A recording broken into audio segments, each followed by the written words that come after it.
I turned 39 last month. I didn't expect a parade or even a dinner. Just a simple evening with my wife, Emma. We'd been married for 8 years, and though things had cooled a little, I still believed that birthdays were one of those days that showed whether someone truly cared. The morning started quietly. I woke up to the sound of her alarm, the same one that had irritated me for years. That soft, digital beeping she always snoozed 3 times before getting up. I waited, pretending to still be asleep, hoping she'd lean over and whisper, "Happy birthday." But she didn't. She got up, brushed her hair, scrolled through her phone for a minute, and walked straight into the bathroom. No happy birthday, no smile. Just silence and routine. When she came out, she said, "I'm heading out with Hannah later. Need a little break?" I smiled awkwardly. "Oh, okay. Dinner plans for tonight?" She shook her head, adjusting her bag. "Not tonight, Ryan. I need this. Don't wait up." And then she was gone. For a while, I told myself it was fine. Maybe she'd planned something for later, a surprise.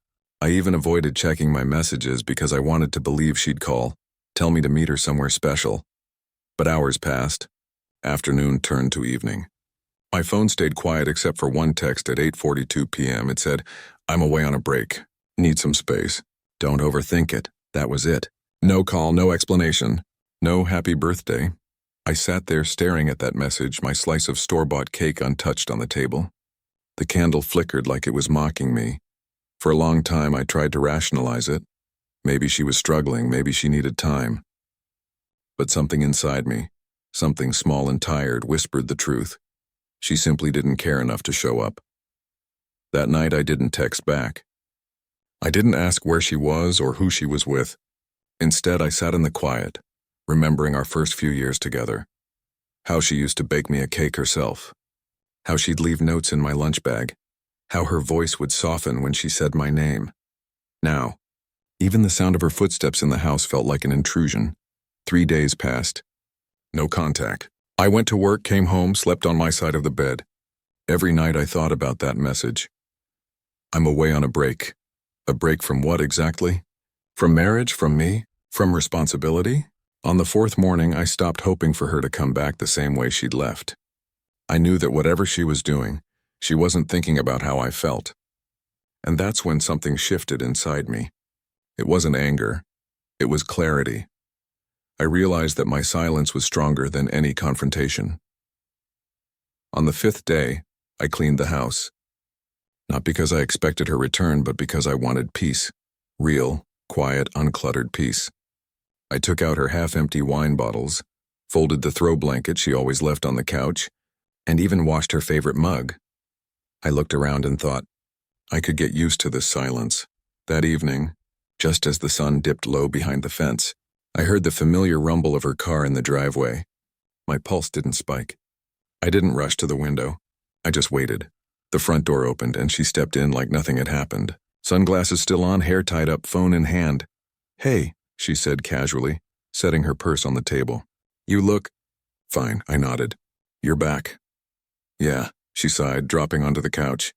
Needed to clear my head. "Things have just been heavy, you know." I didn't respond. She looked at me, maybe expecting sympathy, maybe guilt. Finally, she said, "I figured we could talk later, maybe go out tomorrow." That's when I stood up. My voice didn't shake. "Emma," I said quietly, "you should probably start packing." She blinked, confused. "What?" "Pack your things," I repeated. "You took your break. Now I'm taking mine." Her jaw tightened the same way it did when she thought I was bluffing. "You're being dramatic." I smiled. The kind of small, sad smile that comes after months of trying to hold something together that's already gone. "Maybe," I said. But at least I showed up. For a moment, she just stared at me, waiting for the joke. When she realized there wasn't one, she laughed under her breath. A sharp, humorless sound. "Ryan, stop. You're not seriously telling me to leave." "I am," I said. "You walked out without a word. You missed my birthday, sent a one-line text, and called it a break. I think that's clear enough." She stood up slowly, her tone switching from disbelief to irritation. "God, you're so sensitive." I needed time to think. "I didn't cheat, I didn't run away forever. It was a few days." 4, I said quietly. 4 days of silence. 4 days when you knew it was my birthday, and still decided your peace mattered more than my presence. Her mouth opened, but no words came out. The confidence that usually filled the room when she spoke, gone. I could see her processing the shift, the realization that this wasn't another argument she could steer with guilt. I just felt trapped, she finally said. Everything felt routine. I needed space, I get that, I said. But you don't disappear on someone you supposedly love and expect to find them waiting with the door open. Space isn't silence. It's honesty. She looked around the living room as if seeing it for the first time. The tidy shelves, the absence of her clutter, the folded blanket. You clean, she murmured. I did, I said. It felt good to take care of something that stays where I leave it. She winced. So that's it? You're just done? I walked to the window. Outside, the sky was bruised with the last light of evening. I think I was done the moment you decided my birthday didn't matter. I just hadn't said it out loud yet. She folded her arms. You can't throw away a marriage over one mistake. I turned back to her. It wasn't one mistake, Emma, it was a pattern. The skipped dinners, the half answers, the way you stopped laughing at my jokes but kept laughing at your phone. You've been halfway gone for a year. I just stopped pretending not to notice. Her eyes softened for the first time that night. I didn't realize you felt that lonely. I told you, I said gently. You just stopped listening. For a long stretch, we stood there, two people surrounded by memories that suddenly felt heavier than the furniture holding them. Finally, she whispered, I don't have anywhere to go tonight. I know, I said. You can stay here tonight. I'll sleep in the guest room. Tomorrow we'll talk about what you need to take. Her voice cracked. Is there really no chance? There's always a chance, I said, but not the kind that comes from guilt. If you want a life with me, it has to start with respect. You don't get to vanish and expect the same version of me waiting when you return. She looked down at her hands. For once, she didn't argue. Later that night, I sat in the guest room staring at the ceiling. The quiet didn't hurt this time. It felt clean. I thought about how many years I'd filled silence with excuses, how often I mistook her distance for my failure. By morning, I had already drafted an email to a realtor about a small apartment nearby. Not because I wanted revenge, but because I needed space that was mine, not shared, not tense. When I walked into the kitchen, Emma was sitting at the table, coffee untouched. Her eyes were red. I didn't sleep, she said. I figured, I replied. I thought a break would make me miss you. She admitted softly. It did, just not the way I expected. When I came back and saw everything in order, calm, it hit me that maybe you don't need me anymore. I met her gaze. I needed you to care. That's all I ever wanted. She nodded, silent tears rolling down. I'm sorry. I believe you, I said. But sorry doesn't rebuild what you walked away from.